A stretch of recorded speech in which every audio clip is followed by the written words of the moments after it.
Hello guys, welcome to my channel Shikshak Vidyarthi. Now last video में हमने देखा था chapter number 3 that is physiography and drainage में India की फिजियोग्राफी के बारे में। ठीक है ना, आज इस वीडियो में हम स्टार्ट करेंगे फिजियोग्राफी ऑफ ब्राज़ील। ठीक है, तो स्टार्ट करते हैं पार्ट 3। नाउ तो अभी सबसे पहले आपको यहाँ पर आपकी स्क्रीन के ऊपर ब्राज़ील का एक मैप दिख रहा है। ठीक है, नाउ देखते हैं कि फिजियोग्राफी कैसी है एंड थोड़ा सा उसके पहले इंट्रोडक्शन देख लेते हैं अबाउट दी ब्राज़ील। देन सबसे पहले even a cursory look at the map will make you realize that a large part of Brazil is occupied by highlands, plateaus and small mountains। ठीक है ना, अभी यहाँ पर आपको एक वर्ड दिया हुआ है दैट इज कर्सरी। ठीक है, यहाँ पर आपको जो ये बोर्ड दिख रहा है आपको कर्सरी। अभी कर्सरी का मतलब होता है कि जब कभी भी आप किसी भी पर्टिकुलर चीज के ऊपर इन डिटेल स्टडी करते हो, उसको इन डिटेल एनालाइज करते हो, तो उसको हम बोलते हैं कर्सरी। ठीक है ना, अभी इसके पहले जो मैप आपने देखा है, ठीक है ना, तो वो मैप को अगर आप अच्छे से बारीकी से अगर आप उसको एनालाइज करते हो, उसको अच्छे से उसको रीड करते हो, ठीक है, देन आपको पता चलेगा कि ब्राजील में कहीं पर भी हाईलैंड्स, मतलब बोलते हैं ना, लाइक ज्यादा करके क्या है वहां पर हाईलैंड्स है। ठीक है, देन उसके बाद प्लेसेस आते हैं एंड स्मॉल माउंटेन्स, मतलब ज्यादा करके जो एरिया कवर है, ठीक है, ब्राजील कंट्री का, वहां पर ज्यादा करके क्या क्या है, हाईलैंड्स है, प्लेट्यूस है एंड माउंटेन्स है। ठीक है, स्मॉल माउंटेन्स है।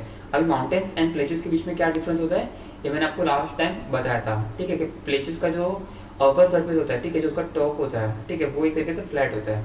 ठीक है, उसको पीक नहीं होता। ठीक है, उसको हम बोलते हैं प्लेट्यूस। ठीक है, then there are no very high and long extending mountain in the country.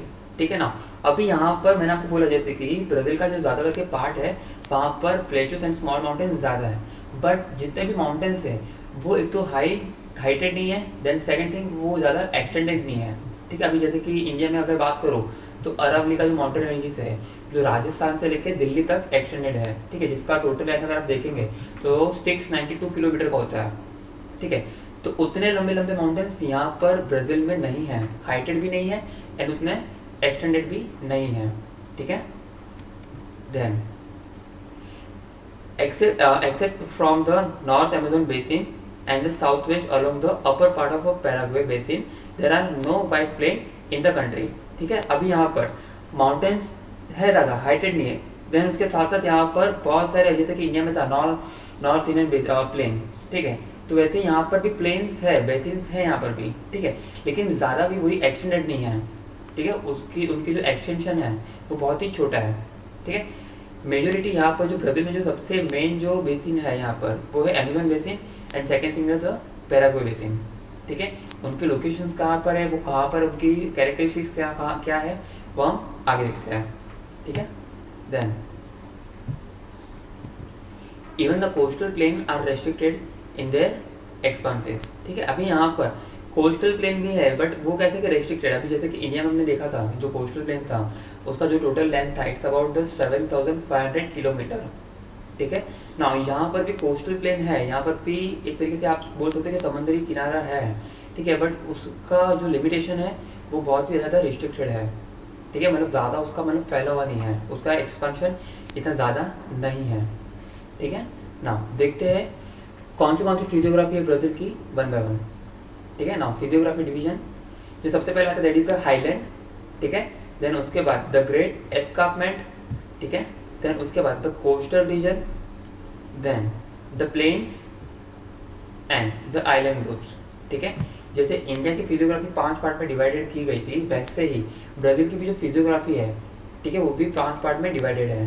ठीक है, जिसमें से सबसे पहले आपका आएगा द हाईलैंड ग्रुप। ठीक है, देन उसके बाद में द ग्रेट एस्कार्पमेंट, उसके बाद में the coastal plain, then the planes.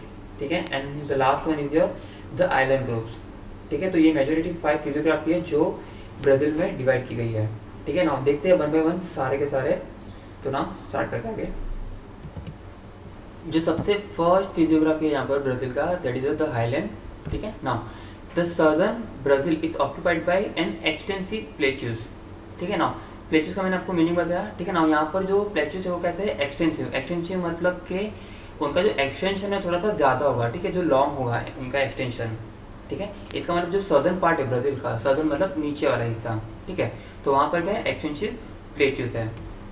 Then it is differently describe as a Brazilian highland और अ ब्राजीलियन शील्ड और ब्राजीलियन प्लेट्यूस। ठीक है, 3 नाम है एक ही चीज का। ठीक है, क्या क्या चीज है?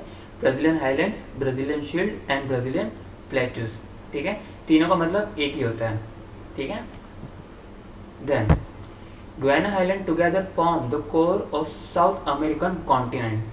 ठीक है, अभी जैसे कि जब हम लोग इंडिया के फिजियोग्राफी देख रहे थे, जिसमें से जो फर्स्ट फिजियोग्राफी था दैट इज द हिमालय। ठीक है, उसमें एक लाइन आया था कि हिमालय जो है वो एशियन कॉन्टिनेंट का एकदम यू कैन से इम्पोर्टेंट एक माउंटेन रेंजेस है। ठीक है, तो वैसे यहाँ पर जो गुयाना हाईलैंड है वो साउथ अमेरिकन कॉन्टिनेंट का एक यू कैन से कि सबसे इम्पोर्टेंट एक हाईलैंड ग्रुप है।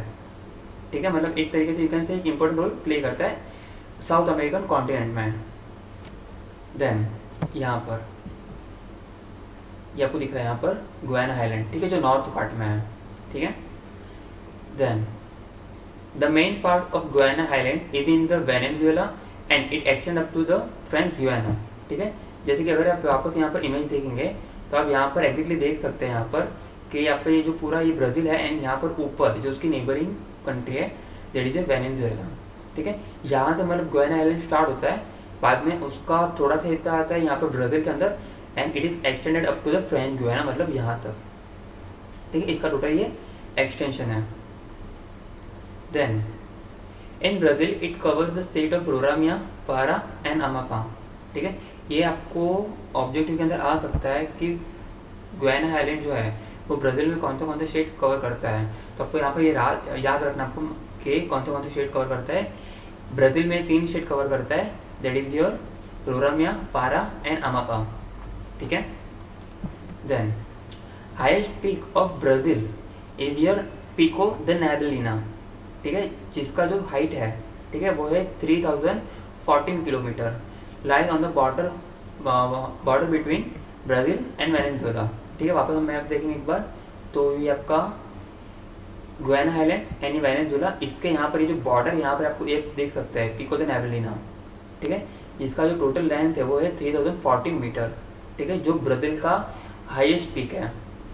ठीक है, then the region to the east and south of a Brazilian highland have an altitude of more than 1000 metre. ठीक है ना, यहाँ पर आपको याद रखना है 1000 मीटर है, 1000 किलोमीटर नहीं है। ठीक है ना, अब यहाँ पर आपको एक वर्ड दिया दैट इज द एल्टीट्यूड। ठीक है, ये एल्टीट्यूड जब हमने ज्योग्राफी सब्जेक्ट स्टार्ट किया था उसमें जब हमने जो इम्पोर्टेंट कॉन्सेप्ट देखे थे उसमें एक एल्टीट्यूड करके भी कॉन्सेप्ट आया था। तो आई होप आपको एल्टीट्यूड का मतलब याद होगा। एल्टीट्यूड मतलब एलिवेशन और यू कैन से हाइट। ठीक है ना, अभी यहाँ पर ये पॉइंट में ये लोग क्या बोल रहे हैं, the region to the east and the south of the Brazilian highland have an altitude of more than 1000 metre. मतलब कि यहाँ पर अगर आपको मैं आपको मैप दिखाऊं तो ये ईस्ट एंड ईस्ट साउथ ये वाला जो पार्ट आपको दिख रहा है, ठीक है, जहाँ पे ये लिखा है ब्राजीलियन हाईलैंड। ठीक है, यहाँ पर जो एल्टीट्यूड है और यू कैन से हाइट है वो क्या है 1000 मीटर से भी ज्यादा है।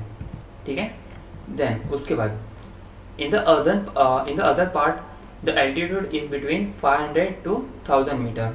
ठीक है, मतलब कि साउथ ईस्ट पार्ट को छोड़ के बाकी जितने भी एरिया है ब्राजील के अंदर, ठीक है, जैसे कि यहाँ पर ये पूरा यहाँ पर जो एल्टीट्यूड है, यहाँ पर जो हाइट है, ठीक है, वो कितना है 500 मीटर से लेकर 1000 मीटर के बिटवीन है। ठीक है, then the highland gradually slope toward the north and slopes are very steep. ठीक है, अभी यहाँ पर ये जो हाईलैंड है, ठीक है, जो आपको यहाँ पर ये ब्राजीलियन हाईलैंड, ठीक है, ये हाईलैंड का यहाँ पर जो स्लोप है ये टुवर्ड द नॉर्थ है। ठीक है, मतलब कि ऊपर के साइड में। ठीक है, एंड स्लोप कैसा है यहाँ पर, इट्स वेरी स्लोप कहाँ पर है, नॉर्थवर्ड है एंड नॉट वेरी स्टीप, मतलब कि ज्यादा गहरा नहीं है। स्टीप का मतलब गहरा। ठीक है, now then the tributary of Amazon flowing through this region makes rapid and waterfall. ठीक है, अभी यहाँ पर ट्रिब्यूटरी का मतलब भी मैंने आपको बताया था पहले। ट्रिब्यूटरी मतलब कि जो पानी ऐड करने वाली। ठीक है, ट्रिब्यूटरी भी एक तरीके से यू कैन से रिवर ही होती है, बट जो क्या करती है उसका मेन काम क्या होता है, मेन रिवर के अंदर पानी ऐड करना। ठीक है, नाउ तो the tributary of Amazon flowing through this region makes rapid and waterfall. ठीक है, मतलब यहाँ पर जो रिवर्स होगा उनका फ्लो कैसे फास्ट होगा, एज वेल एज यहाँ पर एक तरीके से यू कैन से वाटरफॉल्स भी क्रिएट होगा।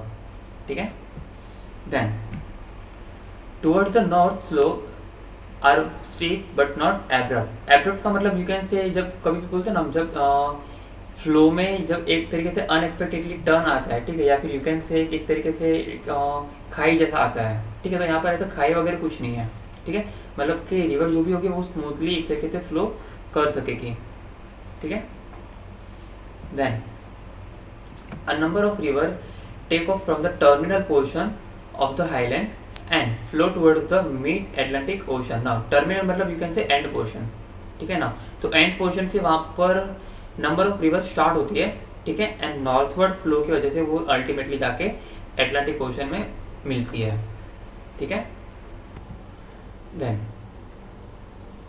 सम major river like Uruguay, Paraguay and Parana originated from the southern slope of the highlands and enter Argentina, ठीक है ना। अभी यहाँ पर वापस एक बार ब्राजील का मैप देखेंगे, ठीक है ना। यहाँ पर अगर आप साउदर्न पार्ट में आप देखेंगे तो यहाँ पर आपको तीनों रिवर देखने मिलेगी, जैसे कि यहाँ पर ये पैराग्वे रिवर है, ठीक है, देन यहाँ पर ये उरुग्वे रिवर एंड यहाँ पर ये पैराग्वे रिवर, ठीक है, जो सदर्न पार्ट से स्टार्ट होती है एंड सदर्न स्लोप की वजह से यहाँ पर ये तीनों रिवर जो है वो अल्टीमेटली जाके मिलेगी यहाँ पर इन द अर्जेंटीना, ठीक है ना। यहाँ पर आप देख सकते हैं, तो पैराग्वे, पैराना एंड उरुग्वे, तीनों रिवर कहाँ पर जा रही है, अर्जेंटीना के अंदर, ठीक है। देन उसके बाद it's slope toward the east is steep and it's appear in the form of escarpment, ठीक है ना। यहाँ पर ये जो हाईलैंड है इसका यहाँ पर स्लोप कैसा है, यहाँ पर तो ईस्टवर्ड स्लोप है, ठीक है, एंड ईस्टवर्ड स्लोप होने की वजह से यहाँ पर एक तरीके से क्या क्रिएट हो रहा है, यहाँ पर ग्रेट एस्कार्पमेंट, ठीक है ना। यहाँ पर अभी द ग्रेट एस्कार्पमेंट क्या है, ठीक है, ये कैसे वर्क करता है, इसके कैरेक्टरिस्टिक्स क्या है, यह इसके नेक्स्ट वीडियो में देखेंगे, ठीक है। Thank you.